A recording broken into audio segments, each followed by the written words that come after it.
This is one of America's allies in Southeast Asia. This young man is 11 years old. He carries an M16 rifle. He tells me he's used it 4 times already in combat against the North Vietnamese.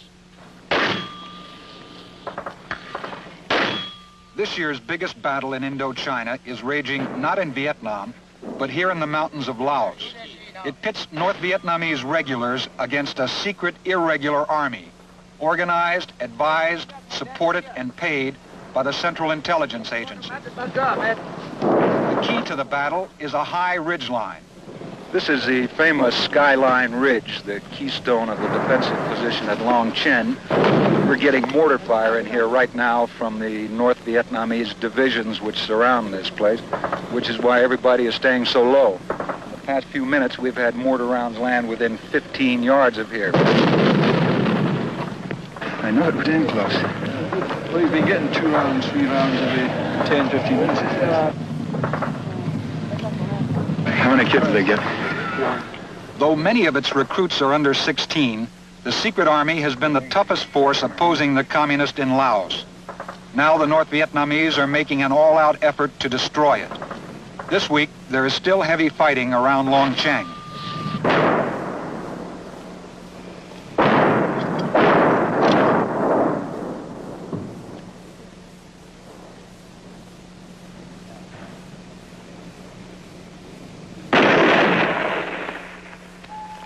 The secret army now has men from various ethnic groups, but it began among the Mao hill tribes.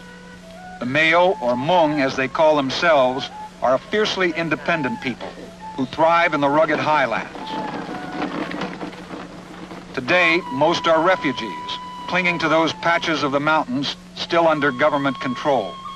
Despite 10 years of defeat and suffering, most have remained staunch allies of America. Today, with other hill tribes, they are still the backbone of the secret army and make it the closest thing to a people's army on the government side. They have paid dearly for their commitment. Their camps are built of the debris of war.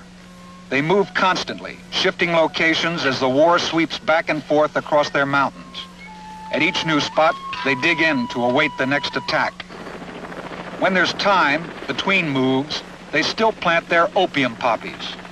For centuries, opium was their only cash crop. But the war has reduced the crops to the point where the Hmong smoke most of it themselves. This is Boom Long, 45 miles from the North Vietnamese border and the only major secret army base left in the far north. To get here means a long flight over enemy territory with the pilots dodging anti-aircraft positions. The only link with the outside world is the airstrip, and it is frequently closed by enemy shell fire. There are 6,000 people here. Only a few hundred are soldiers advised by the CIA. The rest are women and children.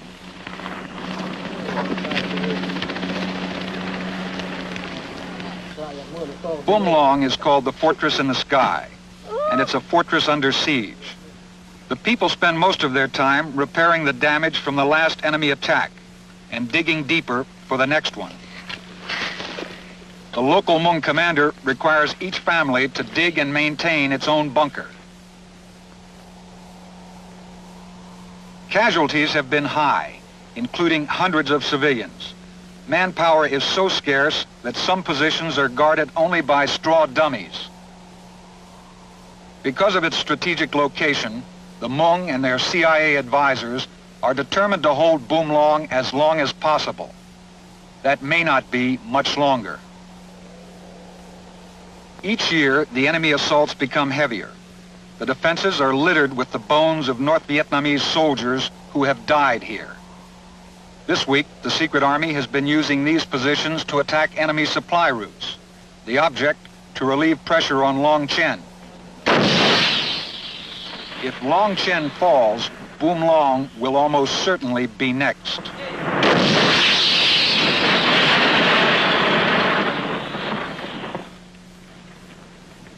For years, this compound in the village of Long Chen was one of the most secret spots on Earth. This was headquarters for the CIA and the Secret Army in Laos. It was a little bit of America, crammed with sophisticated electronic gear. Journalists called it Spook Heaven. This year, Spook Heaven has become part of the front line. The CIA has moved to a new location. We talked to a CIA man assigned to the Secret Army. The agency calls him a case officer. He's a civilian, but in any other war, he'd be called a military advisor. Just what do you CIA men do up here? Well, first of all, let me set the record straight that we do not command any of the combat troops. Our primary role is one of supporting the indigenous Lao forces in MR2. That support involves a number of things. Some of it is technical advice. A great deal of it is training. It involves advice. Well, our advice is one of keeping them informed on what is possible with the resources that are available. What are we trying to accomplish up here? Well, the primary aim of the United States government in Laos is to assist the people of Laos to have the kind of government that they want to have. Our job is not one of telling them how to run the war or of having the war become our war.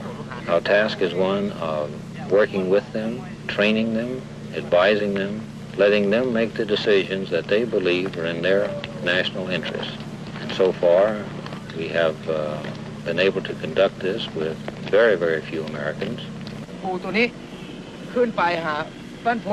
The man who commands most of the Secret Army is General Vang Pao. He is a Hmong tribesman who worked closely with the CIA in organizing the Hill people.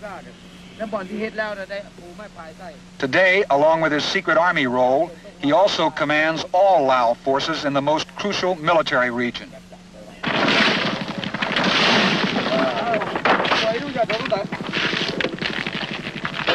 We found him helping his soldiers repair shell holes in the airstrip near his headquarters. He is definitely not an armchair general. He's part warlord, part tribal father figure, and the most effective military leader in Laos today. When the war permits, Vang Pao spends most of his time with other tribal leaders. The Hmong look to him for leadership in politics as well as fighting. But in the tribal hierarchy, Vang Pao is not a dictator, but a sort of first among equals. Decisions are reached only after the traditional long discussions with other clan chiefs. But Vang Pao's favorite spot is the front line. Some of his American CIA advisors complain that VP, as they call him, spends too much time in the foxholes and not enough time plotting grand strategy. But the fact is the soldiers, especially the Hmong soldiers, fight best when VP is around. And despite his advisors, Vang Pao is not about to change his style, even when his arrival attracts enemy mortar fire.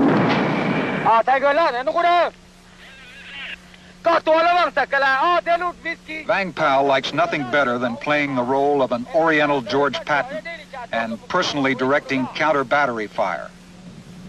General, what have we got over in that position we're shooting at? 120 mortar. A 120 mortar? Yeah. Well, that makes it interesting. Yeah. We're up on Skyline Ridge, which in terms of the war in Laos is likely to become a legend like Heartbreak Ridge in Korea or Hamburger Hill in Vietnam. These holes we're sitting in right now, up until about 48 hours ago, were occupied by one of the best North Vietnamese regiments there is. All these positions off to our front here are occupied by the North Vietnamese. The secret army was not designed to slug it out with North Vietnamese divisions. Their performance at Long Chen has surprised most experts. But the fighting there is heavier than ever, and no one knows how long they can keep it up. Casualties in this year's battles have been the heaviest ever. They are evacuated in American-furnished planes and helicopters. Most of those who survive are treated in hospitals paid for and run by the American Agency for International Development. The dead are also flown out, wrapped in American body bags.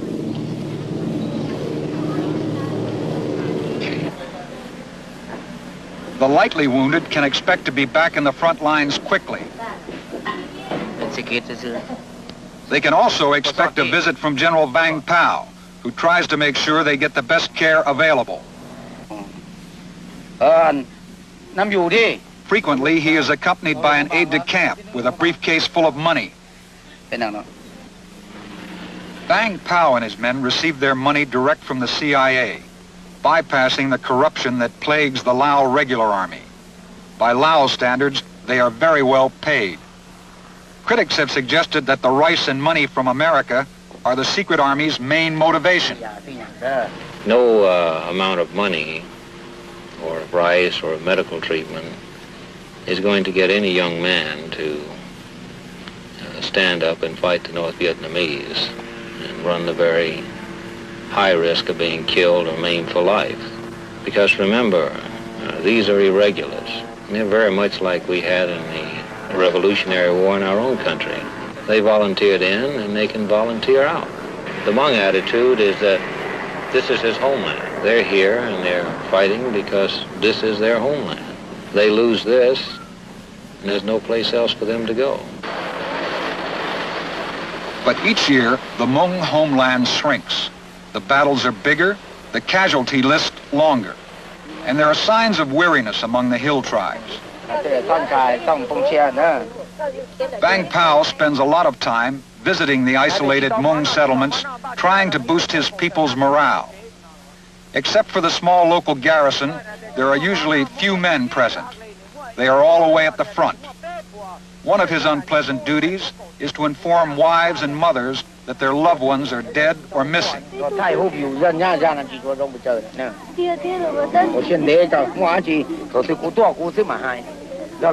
This week, some units of the secret army refused to continue the fight at Long Chen. But they were not hill people. The Hmong are a tough and stoic race. And as long as Vang Pao is willing to lead, they seem willing to follow. To continue the fight, the secret army has to look beyond Laos for recruits. These soldiers are Thai volunteers, recruited and trained in Thailand by the CIA, which also pays them. The Lao, and particularly the hill tribes, have been bled white by the war. They have simply run out of manpower. The result is about 8,000 Thai volunteers presently fighting in Laos.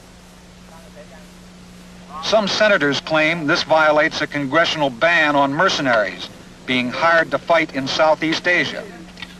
Both the Lao and Thai governments are very touchy about the subject.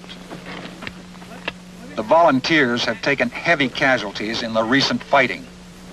Where are you from? I'm from Bangkok. This is a long way from Bangkok. How long have you been here?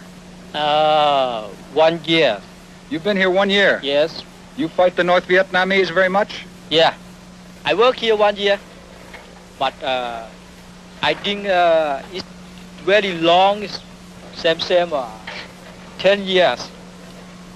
1 year here seems like 10 years. Do you like it here? No, I don't lie. The entire northeastern region of Thailand has a population of about 18 million Lao. Therefore, these Lao, that is, these Thai of Lao descent, have a reason to defend Laos as well. This is is readily understandable. It is not Thai regulars that we have now, but volunteers. His Highness is satisfied that this does not infringe on Laos's position in the world as a neutralist country. No problem. They are volunteers who come to fight, as was the case, as you know, in France, with the Foreign Legion, which includes individuals from all nationalities. So why not in our case? Whatever the diplomatic niceties, the Thai volunteers are absolutely necessary. Without them, the secret army, and Laos too, would probably collapse. Even if that happens, Bang Pao says the Hmong will fight on. Even if the North Vietnamese could take over all our territory, we will take to the jungle to carry on the fight against them, no matter how long it takes, 50 or even 100 years. We will keep on fighting until the North Vietnamese get out of our land.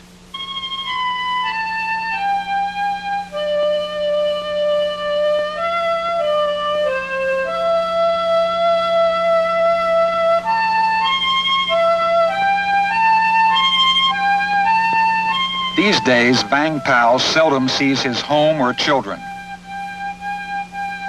He has been through crises before, but this year, the military situation is worse than ever. He's troubled for the future of his children and his people. But he says he's confident that America will never simply abandon the Hill people.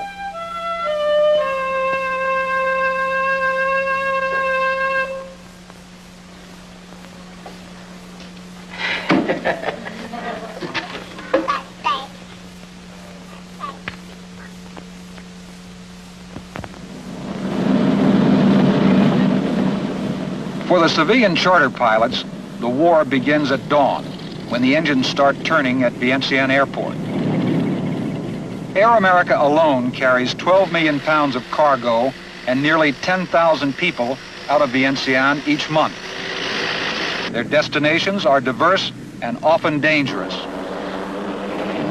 Well, now on the unfriendly activity, which was right off to the south, I don't see the same marks that were on the previous chart. But, no. But here again, it looks like perhaps we've lost that unfriendly activity. Yeah. There are very few milk runs left in Laos. At pilot briefings, the latest reports on enemy anti-aircraft positions are as important as the weather. Again, if you're low level, good chance you may pick up some unfriendly fire. Pilots say the only thing worse than flying in Laos is trying to land there. By local standards, this dirt strip set between mountains is a major airport. It is now the Secret Army's headquarters in northern Laos. Big planes bring the cargo in, and from here, smaller planes and helicopters haul it to 100 different sites in the surrounding mountains. These days, much of the cargo is ammunition. Most of it parachuted to what the pilots call the friendlies. The control tower is primitive, and there are no navigation aids. Yet between daylight and dusk, this strip handles 900 takeoffs and landings each day.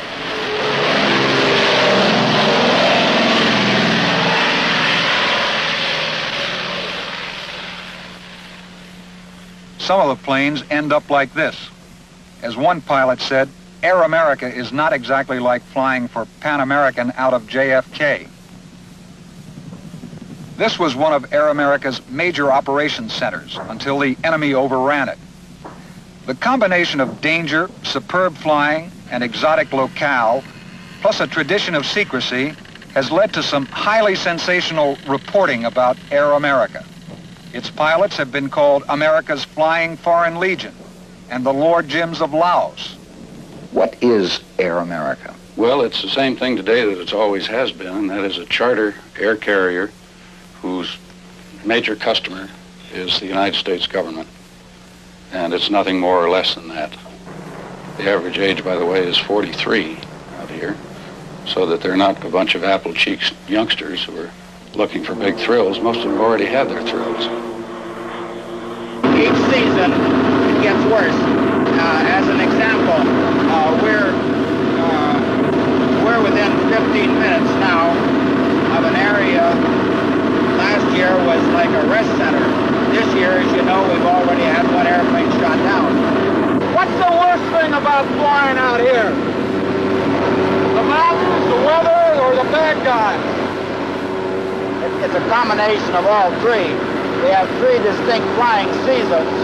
It's either smoky, windy, or rainy. And any one of the three combined with the enemy creates the situation that none of us like.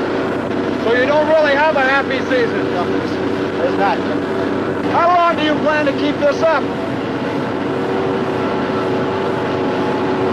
Each year I say it's my last one. This is my 7th year now. What is it that brings you back? Money. No, not really. It's a big influence, of course. I have 2 daughters to put through school yet, out of my 6. So even though I'm retired, I still have to work. You like the guys you work with? Yeah, a real bunch of pros, every one of them. We have an extreme sense of comradeship and a sense of competition that I think is not excelled in any profession. Let's say the U.S. government put, let's say, 500,000 troops into North Vietnam to accomplish the same job that we're accomplishing here with a handful of, so to speak, American professionals. We have a commodity to sell. We can't sell it any place in the world except right here. And if you want to be, if you just want to be mundane and about it, take this war away, or if we quit, you talk about why we do it. If most of us went back to the United States, we would be a dirty old man. Come on, Jim, you're a dirty old man here. What are you talking about? Well, not really. It is a different operation, I think, than you'll find any place in the world. But on the other hand, as far as professional standards go, we do meet the requirements of any major airline, regardless of where it is throughout the world. It is becoming tougher, but it hasn't reached the point where we're giving up by any stretch of the imagination. All of us are very talented, very, very talented, and we can avoid what they have given us so far. But it is becoming a little more difficult for us to do. We are really If it's a normal day today in Vietnam, we and our allies will kill about 200 Viet Cong. In turn, they will kill or wound about 100 Americans, and we will spend over $48 million. And all this is just a part of our ground war in Asia against communist aggression. Right over here to the right, we discovered 2 tunnels. And we're preparing to blow them very shortly. There's dirt around the holes. We can see that they haven't been dug too long. So this means they're not too far away. Today in the air war, if things are normal, we will drop bombs in nearly 800 airstrikes. About 100 of these airstrikes, however, are part of the semi-secret war in Laos. This bomb, for instance, will fall on communist infiltration routes through Laos to South Vietnam and Thailand.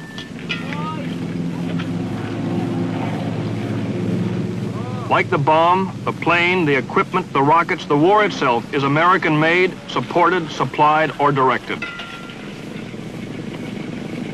These planes will be flown by American-trained Laotian pilots. Part of the holding action we support in Laos while we try and defeat the same enemy in Vietnam. The ground war in Laos is a bloody mixture of old and new, of swift guerrilla raids and static trench warfare, where the same troops have occupied the same muddy holes for years, with the enemy dug in only a few hundred yards away.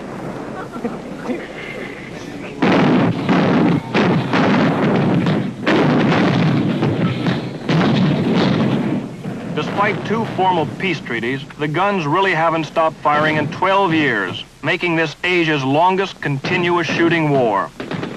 Its great significance is that it exemplifies all our past Asian policies, blunders, hesitations, and frustrations. And for those who believe negotiations and conferences are the solution to war in Asia, it has some somber lessons.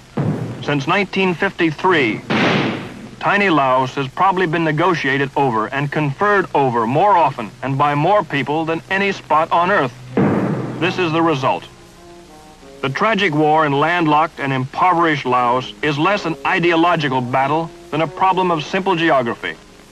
For the communists to carry out their infiltration of Thailand and their war in South Vietnam, they need to travel through Laos. Battalions of North Vietnamese are dug in on the Plain of Jars, the traditional invasion route to the Mekong.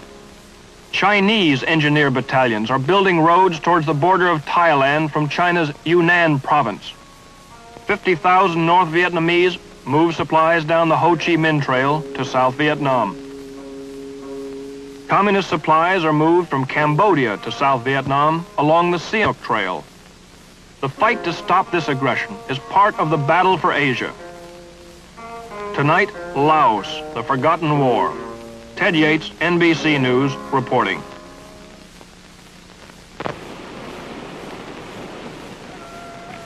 I want to make a brief statement about Laos. It is, I think, important for all Americans to understand this difficult and potentially dangerous problem. In the last half of 1960, a series of sudden maneuvers occurred, and the communists and their supporters turned to a new and greatly intensified military effort to take over. Since this pronouncement by President Kennedy in 1961, over $300 million in U.S. arms have gone to Laos, but the country is still dominated by the communists, and the chaos in Laos, as it was then called, still goes on. The chaos, in fact, has increased. Here at the royal capital of Luang Prabang, in addition to its other problems, Laos has two capitals, is the king. He's been in the palace 6 years, but still refuses to be crowned because, as soothsayers report, the stars are not yet right for the event. About the only thing that brings the king to Vientiane, the administrative capital, are royal matters, in this case, the funeral of a royal prince. Shielded from the sun, the monarch leads the mourners. With him, royal princes, behind the feudal hierarchy of Laos. First, the Royal Officers Corps. They run the country, sometimes well, sometimes crookedly, invariably at odds with each other. The important Buddhist monks. And the representatives of 60 tribes that add the element of ethnic diversity to the country's political confusions. The funeral cortege passes Vientiane's greatest edifice. Begun as the Laotian Victory Monument, the project sits abandoned. Probably because there has been no such thing as victory in Laos for anyone. It is now called, more appropriately, the Monument to the Dead. Most of its cement was stolen from U.S. aid.